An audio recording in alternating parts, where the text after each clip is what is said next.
Good evening, ladies and gentlemen. Welcome to the Gospel Lighthouse program. It's our privilege each week at this time to present to you the unique music and ministry of Pastor J.C. Hibbard and the members of the new Gospel Lighthouse Church, located West Illinois at Loop 12, Walton Walker Boulevard. Pastor Hibbard extends a cordial invitation to you and the viewing audience to attend all services. If you have a problem or request that needs prayer, send it where dedicated Christians meet Monday through Friday, 10 a.m. to 12 noon. And now we invite you to join us as we worship together. This is Brother Hibbard, pastor of the Gospel Lighthouse Church, located at West Illinois at Loop 12, here in the city of Dallas. We extend an invitation to be sure to come. Our services Sunday morning are 9:45 Sunday school, and I teach in the main auditorium my Bible class. We'd like to have you come. We have a great number of spirit-filled teachers for every age. Then in the 11 o'clock hour, I usually bring the morning message, and we look forward for a glorious time in that 11 o'clock service. Sunday afternoon, 5:45, pre-service. 7 sharp, that's 7 o'clock p.m., is our regular evangelistic service. We want you to come. Now, put forth a special effort. I've had many people, we give you just a few little excerpts, just a few little sketches of the church when we come on and go off, just a little view of them, quick view. But we've had so many say, Brother Hibbard, I never even realized what the church is like till I came out and actually came in and see the building. You must come out. But the main thing is the glory you feel in the building. It's a place where God meets every need. No matter what your needs are, if you're sick in body, that's exactly why we're there. Is God is mindful of your sick, your affliction. And when I was building the church many years ago, God said, son, that's what I'm putting the church here for, that people will come and be saved and be healed. So we want you to come. If you're unsaved, backslid, away from God, you're lost, you're bound by the power of the devil, it's a place where many people have come and had the devil cast out of them. Friend, the people today are possessed with the devil, same as in the days of Christ. And you can't help yourself. You need God's child. You need someone that's in touch with God to liberate you. There are people that have habits. Try to break it, but you can't. You need help, so we want to help you. And another thing, sit down, write us. Reverend J.C. Hibbard, Box 210-217, Dallas, Texas. And don't forget, every day at 10 o'clock, we have regular service from 10 to 11:30, and we bring the requests to God. We'll average from 100 to 200 requests a day, and a constant flow of testimonies how God is answering prayer. We want to hear from you, so don't forget. Let us hear from you. If you have an offering, it's a faith work. Be sure to enclose an offering. And by the way, last Sunday, I talked on tithing. We have that book. And friend, you owe it to yourself. If you've never received that book that we have, it's off the press. We'd be glad to send it to you. Be sure to mention it and ask for it when you write in. Will a man rob God? It's tithing. Tells the blessing of tithing. What happens when you don't tithe? It explains exactly how to do it. And friend, it's a great blessing if you'll just get that book and read it. Now we have Barbara getting ready to sing for us. And God bless you as she sings for us at this time. Barbara.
Christ cares for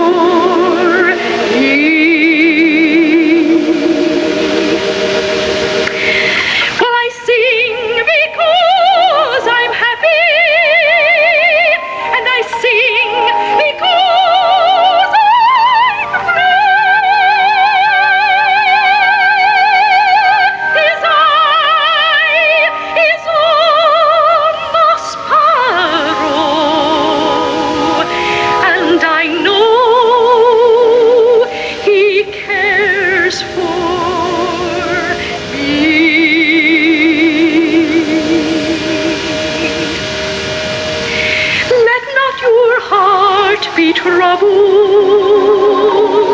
His precious word we hear, and resting on His goodness, we lose all doubts and fears. Though by the path He leadeth, but one step I may see. His eye is on the sparrow, and I know He watches me. His eye is on the sparrow, and I know Christ cares for me.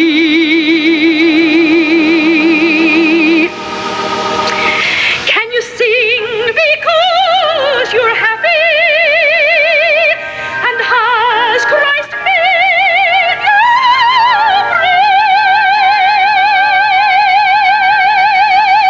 His eye is on the sparrow, and I know He watches me.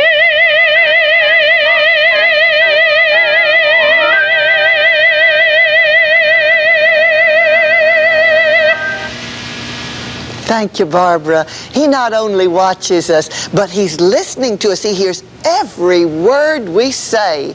We read that the eyes of the Lord are in every place, beholding the evil and the good. And since God's listening to you, let's consider for a few moments the power of words.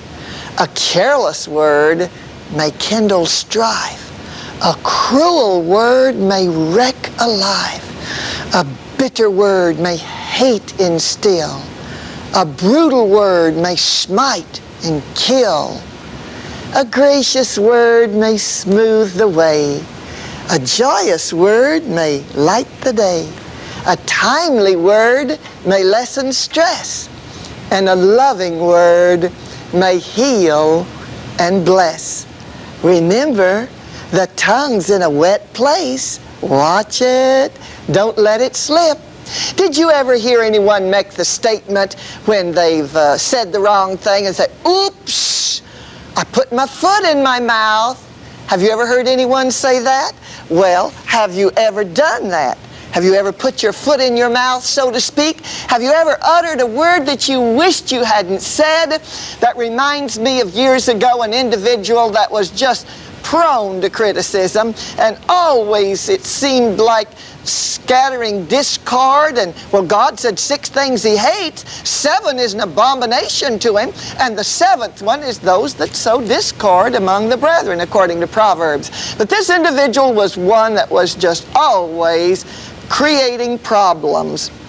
And so they got under conviction one day, and they said, oh, some harsh, cruel words about an individual that had done irretrievable damage to that individual's influence. And so they came to the preacher and said, you know, I'm sorry, I'm really sorry, and what can I do about it? And so the preacher said, I tell you what you do. He said, do you have a feather pillow in your house? They thought, well, how irrelevant do you get? He said, oh, yeah, I have one. He said, I tell you what you do. He said, you go get that pillow and bring it to me, and then we'll talk about this further. And so he brought the pillow, and the preacher lived in a 2-story house. It was a very windy day, so he took the person upstairs with him, and he took a knife and split that pillow open, and he took like that and threw it out the window, and the feathers just flew everywhere. He said, now, he said, go and bring back every feather, and we'll put it right in the pillow again, and no harm will be done. The man said, I can't do it. He said, neither can you retrieve the ugly, ill-spoken words that you've said. You can ask God to forgive you, and you certainly should do that. But the damage has been done. Over in Proverbs, we read that death and life are in the power of the tongue. It's a very, very, what shall I say, powerful weapon. It's more powerful than the greatest nuclear bomb because, well, a bomb might send a lot of people into eternity, but if they're ready for heaven, but you know, you might kill someone with your tongue and they would never get to God and would be eternally lost. And also over in Proverbs 21 and 23 we read, "Whoso keepeth his mouth and his tongue keepeth his soul from trouble." Now what did he say, his mouth and his tongue? Your tongue's in your mouth. Oh yes, but out of the abundance of the mouth the heart speaketh. And so since you speak from your heart, you need to guard your heart with all diligence, for out of it are the issues of life. You know, when we sin with our tongue, a lot of people blaspheme. Then they sin directly against God. Other people, they sin against their neighbor, but you always sin against yourself and against your own soul. Over in the 3rd chapter of James, he says, he's talking about the tongue. Most of the entire 3rd chapter is taken up with telling how the tongue can be a blessing or the tongue can be a curse. And so he goes on to say that we put a bridle on horses and we put bits in their mouth. Now, you know, the bit is that little piece that goes inside the horse's mouth, and the bridle is what the reins are attached to. And if you want the horse to go this way, you pull the bridle this way, or if you want to stop, you pull back. In other words, the bridle, the reins on the bridle, controls the move that the horse makes. And so God says we're to bridle our tongue. And do you know the reins that will control what we say? It's the heart. Out of the abundance of the heart, the mouth speaketh. And not only do the reins control the bit in the horse's mouth, control the actions and the maneuvers and the movings of the animal. But then he gives another analogy there in the 3rd chapter of the book of James. And he said, on a ship, a great ship, even in the time of storm, well, it's controlled by a rudder and by the helm of the ship. The stern of the ship controls it. And so you can control yourself even in life storms if you have Christ in your heart and let Him rule in your heart as King of Kings and Lord of Lords, and let Him have preeminence in your heart and in your life. And then another little illustration that James uses over in the 3rd chapter of the book of James. He said, "Behold how great a matter a little fire kindleth." Just a little match in a dry place might burn an entire forest or do great devastation. And so James said the tongue, when it isn't controlled, the tongue, when it doesn't have a pure heart to speak from, it's a world of iniquity. He said it's set on fire of hell. And oh, what cruel, devastating things that tongue can do, and how cruel and how brutal the words can be, and how they hurt and how they injure and how they can kill, and the power of words to destroy. I'm thinking now of David, the wonderful king of Israel, and he thought, well, one of the men died that he'd been at enmity with, another one of the countries. And so he said, I tell you what I'm going to do. I'm going to send some representatives because the father has died. And I'm going to send some words of condolence to the son that's reigning in his stead, and let him know that I'm sorry about his father's death. He was trying to show kindness to him. When the servants came, I'm talking about words that have power to destroy. There were some suspicious people that saw them. They said, ooh, do you think that David is coming really just to send a message of comfort and condolence to you? You know that David is a man of war, and you know he's been at enmity with you. Now these people are spies, and he has sent them just to spy out the country, and he's planning a real battle. Do you know the few words that fell from the lips of those princes? Do you know what power it had?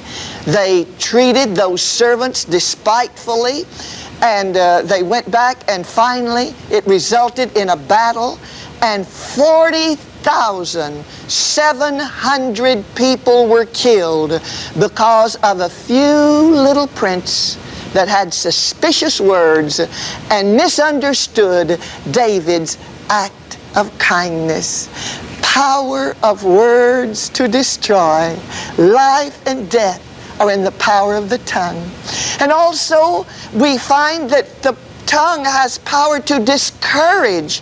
You remember over in Numbers chapters 13 and 14, we have the story of the children of Israel, and they were going to spy out the land and getting ready to go into the land of Canaan, and they sent the spies, and 10 men came back with an evil report.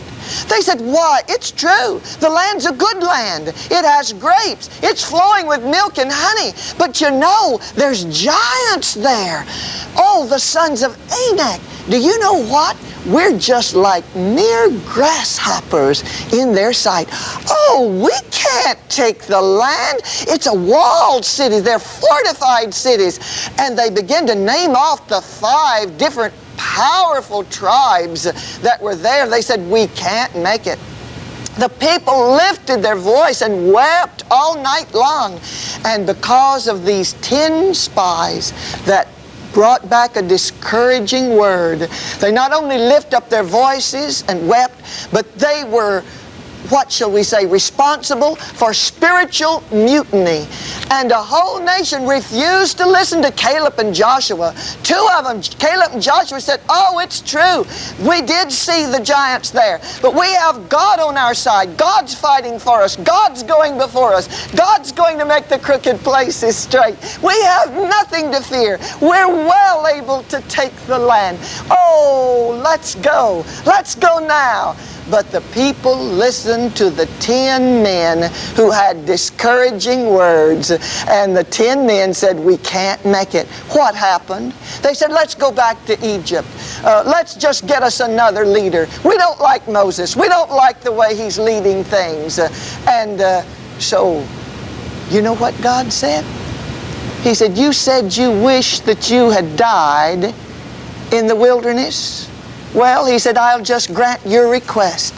And God charged them mighty high interest. They were 40 days spying out the land. And God said, you're going to wander 40 years in this wilderness until everyone except Caleb and Joshua that's 20 years old or older will die in the wilderness. But your little children that you said we brought them here to starve and to kill, they're going into the promised land. I'm talking about words that have power to discourage and to destroy. And a whole nation was defeated and wandered for 40 years because of the discouraging words that 10 men brought back. But words can also be to comfort. And I'm thinking now over in the 27th chapter of the book of Acts. And Paul was on his way to Rome. He was a Roman citizen. And he was in jail, not because of anything that he had done wrong, but he was in jail for preaching the gospel of Jesus Christ. He had appealed to Caesar, and so he was board ship. And God had warned through the mouth of Paul that storms and trouble awaited. But they paid no attention to Paul, and so they went right on. A storm arose. For 14 days and 14 nights, they didn't see the sun, nor the moon, nor the stars. No small tempest lay upon them, and all hope that they should be saved was gone. But Paul began to pray, and an angel from heaven came down, and Paul, still the storm's raging, mind you, I'm talking about the power of words. And Paul said to them, while the old ship was just lurching, and when all hope was gone, and it looked as though defeat and death were inevitable, and they said, well, what we better do is to just kill the prisoners, because the ship's going to be wrecked, and if they escape the storm, well, they might escape. But God gave one man the word of wisdom. And Paul said, sirs, said, I belong to God. And this night an angel of the Lord, whose I am and whom I serve, came down and said, fear not, Paul. He said, oh yes, there's going to be a shipwreck, but there's 276 people board ship, and there'll not be the loss of one life. And because they believed the words of Paul, and because Paul had faith in the living God, those 276 lives were spared. Oh, that we might minister grace to the hearer with our tongue. Oh, that we might give words of comfort and consolation to those that are needy. God grant that the Lord would give me the tongue of the learned, that I might know how to speak a word in season to him that's weary. I'm so glad that God will let our tongue minister grace to the hearer. Don't let it be one to discourage. Don't let it one to bring dismay. You know, if all that we say in a single day, with never a word left out, were printed each night in clear black and white, would prove no queer reading, no doubt. And then just suppose ere our eyes we could close, we must read the whole record through. Oh, wouldn't we sigh? And wouldn't we try a lot less talking to do?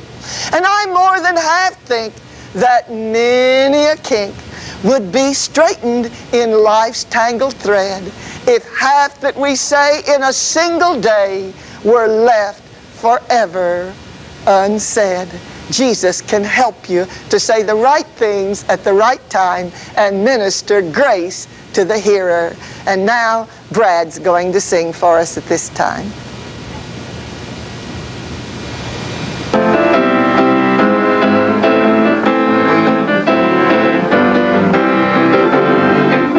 You ask me how I know Jesus' blood washes whiter than snow. I can say that I know it's so because Jesus did it for me. Take a life that's been broken by sin, Jesus' blood can mend it again. He'll give you joy that will never ring because Jesus did it for me. Jesus did it for me. Well, I'm so glad Jesus did it for me. And if you're bound, He wants to set you free because Jesus did it for me. And what He said in His word, it is true. Anything in His name He will do. And I know that He'll do it for you because Jesus did it for me. I know without a doubt Jesus' blood can bring you out. He'll give you something to shout about because Jesus did it for me. He'll make your pathway bright, take away all your sin and strife, write your name in the book of life because Jesus did it for me. Jesus did it for me. Well, I'm so glad Jesus did it for me. And if you're bound, He wants to set you free because Jesus did it for me. Oh, what He said in His word, it is true. And anything in His name He will do. And I know that He'll do it for you because Jesus did it for me. Jesus did it for me. Well, I'm so glad Jesus did it for me.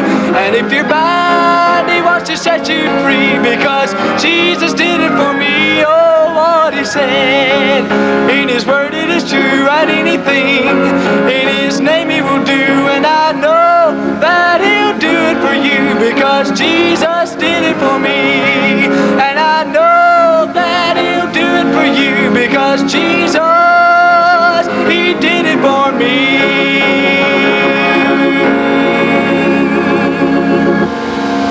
All right. Thank you, Brad. I know you enjoyed that. Jesus did it for me. And now, friend, we urge each one that's watching the telecast, I'd like to ask you to do something for me. Wouldn't take very much effort on your part. As you go to work through the week, tell someone about the Hibbard family and about the Gospel Lighthouse Church that's put on every Sunday afternoon from 2 until 2:30. And urge them to be sure to get the telecast and get the television program. And now there's a lot of people lives in a lot of different places. We put this telecast on from New York clear on through to California. But if here in the city and around about Dallas, urge them to be sure to watch the telecast and then come out to the services and pay us a visit. We want to mention right here that if you're a young person, you'll find a great blessing to come to the Gospel Lighthouse and get acquainted with our young people's group. We have some of the most precious, dedicated, filled with the Holy Spirit. You say, do you believe in the baptism of the Holy Spirit? We have to believe the Bible. And for us to preach the gospel, we must preach it just like they did back there in the earlier church. We believe in receiving the Holy Ghost just like Mary, like Peter, James, John, Paul, and all of them in the earlier church, just exactly like that. There's never a week passes what there are people come in saved, delivered, healed in their sick body, and filled with a precious baptism of the Holy Spirit. You'll find the real thing. In other words, you'll feel the presence of God as you come to worship with us. The location of our church is West Illinois at Loop 12. I believe it's the most beautiful location anywhere in America. We want you to come and see the building. You see little excerpts of the vision of it as we come on and go off, just a few little views, but you've never seen the building till you really come out. We invite you to come and worship with us. And I may say right here, I deeply appreciate the way so many are coming. New people coming into the service saying, Brother Hibbard, this is just what I want. And they're feeling at home. There's never a service but what there's a great number of people there for the first time. And we want you to come. West Illinois at Loop 12, the Gospel Lighthouse. Now, we want to hear from you. And every day we have church service, and have had for 34 years. We meet together. I preach around 15 to 20 minutes. Then we bring the request to God and earnestly pray over your problem. I want you to sit down. If you have a broken home, a financial need, if you have an affliction and you want God to heal you, if you have a habit that you've tried to quit and can't, there's been untold thousands that had tobacco habit and they couldn't quit. And they knew they needed to quit. And they'd ask us to pray God would deliver them from the habit and just take the desire away. Now that takes God, and you know it. We want to hear from you. Reverend Hibbard, Box 210-217, Dallas, Texas. And friend, when you write, the sermon I preached last Sunday on tithing, we still have that book. I'd like to send it to you, and it'll be a great blessing. Don't forget, we want to hear from you. And the address of the church, come on out and attend the services, will you? The address of the church is West Illinois at Loop 12 here in the city of Dallas. And until next Sunday, we're going to have to say goodbye, and God bless you. This concludes another Gospel Lighthouse program presented by Pastor Hibbard and the members of the beautiful Gospel Lighthouse Church at West Illinois at Loop 12, Walton Walker Boulevard, here in Dallas, Texas. These telecasts are viewed each week at this same time. If you have enjoyed this telecast, let Pastor Hibbard hear from you this week. And if you have a problem or request that needs prayer, send it where dedicated Christians meet Monday through Friday from 10 a.m. till 12 noon to seek the Lord concerning hundreds of prayer requests received each week. Your offerings are tax deductible. Make all checks payable to Gospel Lighthouse Church in care of Pastor J.C. Hibbard, Box 210-217, Dallas, Texas 75211.